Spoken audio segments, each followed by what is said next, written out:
Assalamualaikum warahmatullahi wabarakatuh. Perkenalkan, saya Sandi Muhammad Akbar. Di sini saya akan menjelaskan sedikit tentang current liabilities dan provisi. Silakan siapkan diri Anda, cari posisi yang nyaman, dan selamat menonton. Current liabilities memiliki beberapa karakteristik seperti kewajiban yang merupakan saat ini, yang kedua timbul dari transaksi masa lalu, dan yang ketiga akan menimbulkan aliran kas keluar, kas barang, ataupun jasa. Current liabilities dibagi menjadi dua, yaitu hutang jangka panjang dan hutang jangka pendek. Untuk hutang jangka pendek, ada dua kondisi atau syarat yang harus dipenuhi. Yang pertama yaitu diharapkan dapat dilunasi dalam satu siklus operasi normal perusahaan, dan yang kedua dapat diselesaikan dalam 1 tahun atau 12 bulan kalender. Nah, untuk satu siklus normal akuntansi perusahaan ini, saya contohkan seperti sebuah perusahaan kapal. Untuk membuat satu kapal biasanya membutuhkan waktu sekitar 15 bulan, dari memperoleh bahan baku sampai menjadi barang jadi. Nah, itulah 15 bulan merupakan satu siklus normal akuntansi perusahaan. Nah, yang mana yang akan dipakai yaitu yang mana yang lebih lama, atau apakah dalam satu siklus operasi normal perusahaan lebih lama daripada 12 kalender, maka yang dipakai adalah satu siklus normal akuntansi perusahaan tersebut. Liabilitas jangka panjang. Nah, untuk liabilitas jangka panjang ini merupakan kebalikan dari liabilitas jangka pendek, yaitu liabilitas jangka yang akan dibayarkan dalam lebih dari 1 tahun kalender ataupun lebih dari satu siklus akuntansi perusahaan. Jenis-jenis untuk liabilitas jangka pendek ada beberapa, yaitu seperti account payable. Transaksinya dapat berupa membeli barang secara kredit. Pencatatannya jurnal, yaitu sesuai dengan metodenya. Jika menggunakan metode periodik, yang akun di debitnya yaitu purchase, sedangkan untuk perpetual persediaan barang dagang. Dan untuk kreditnya sama antara kedua akun ini, yaitu account payable. Nah, yang kedua yaitu notes payable. Transaksi ini diakui akan terjadinya notes payable, yaitu 1. Sudah lewat limit kredit. 2. Agar peminjam yakin meminjamkan dengan adanya jaminan.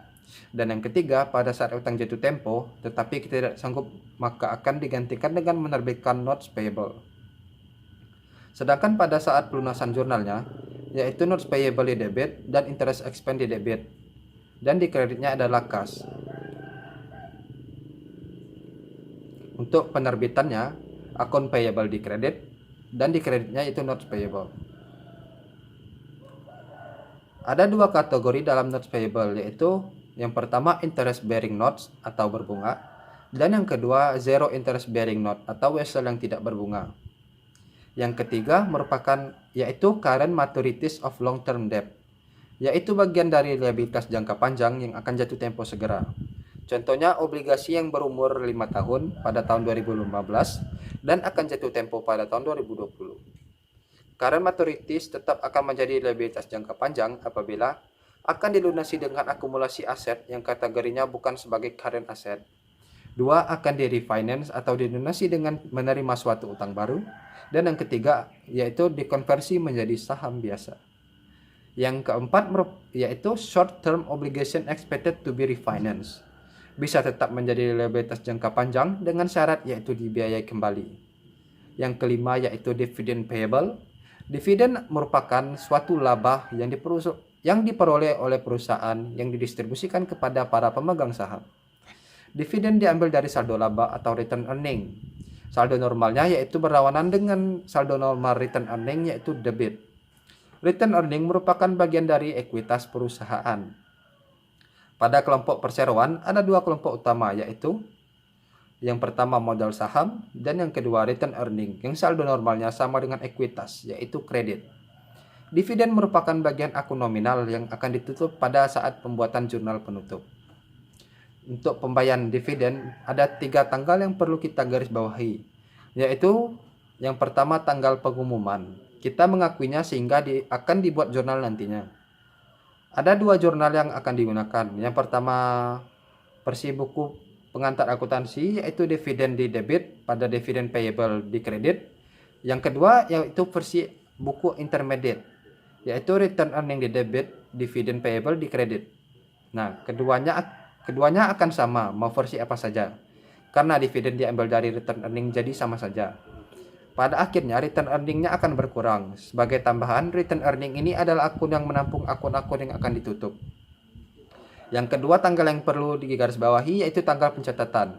Nah, pada tanggal ini tidak ada jurnal karena kita hanya melakukan administrasi siapa saja penerima saham yang eligible atau berhak untuk menerima saham kita. Dan yang terakhir yaitu tanggal pembayaran, dicatat dengan jurnal dividend payable pada cash. Yang keenam, customer advance and deposit, yaitu uang muka yang dapat ditarik lagi oleh para customer. Yang ketujuh, unearned revenue atau pendapatan diterima di muka. Unearned revenue bukanlah pendapatan, tapi liabilitas jangka pendek.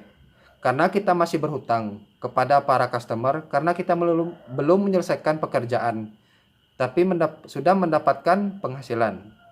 Nah, dengan prinsip ini sesuai dengan prinsip pengakuan pendapatan. Yang ke-8 yaitu Sales and Value Add Tax Payable atau PPN. Yang ke-9 yaitu Income Tax Payable seperti PPH untuk orang pribadi dan tarif berdasarkan laba pada perusahaan. 10. Employee Related Liabilities atau kewajiban perusahaan karena hubungannya dengan karyawan. Contohnya seperti pemotongan gaji karyawan oleh perusahaan untuk jaminan kesehatan dan lain-lain. Karena perusahaan mengakui adanya hutang terhadap jaminan tersebut.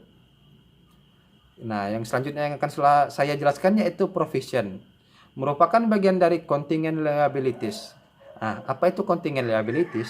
Contingent liabilities adalah kewajiban yang kapan dan berapa jumlahnya yang harus dibayar belum dapat kita pastikan karena bergantung pada peristiwa di kemudian hari. Seperti perusahaan dagang mengalami gugatan pengadilan.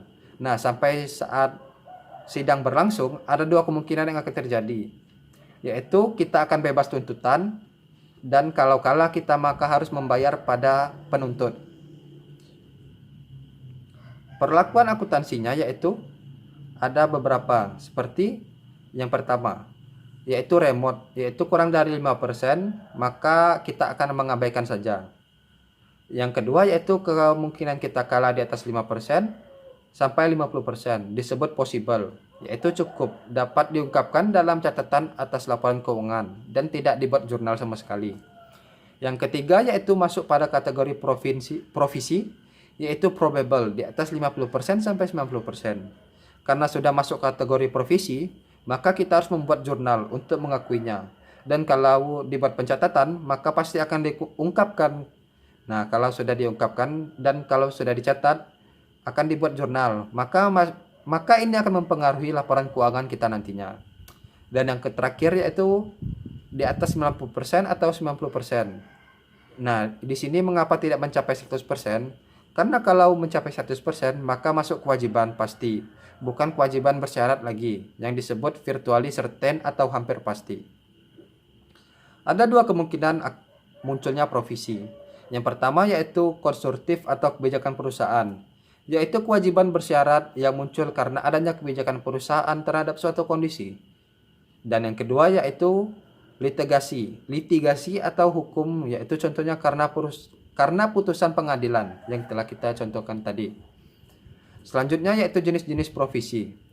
Provisi dibagi beberapa macam, yaitu lawsuit atau gugatan hukum, yang kedua warranties atau garansi, yang ketiga consideration payable, yang keempat environmental atau kewajiban bersyarat yang muncul karena lingkungan, yang kelima one risk contract atau kontrak yang memberatkan, dan yang terakhir restructuring.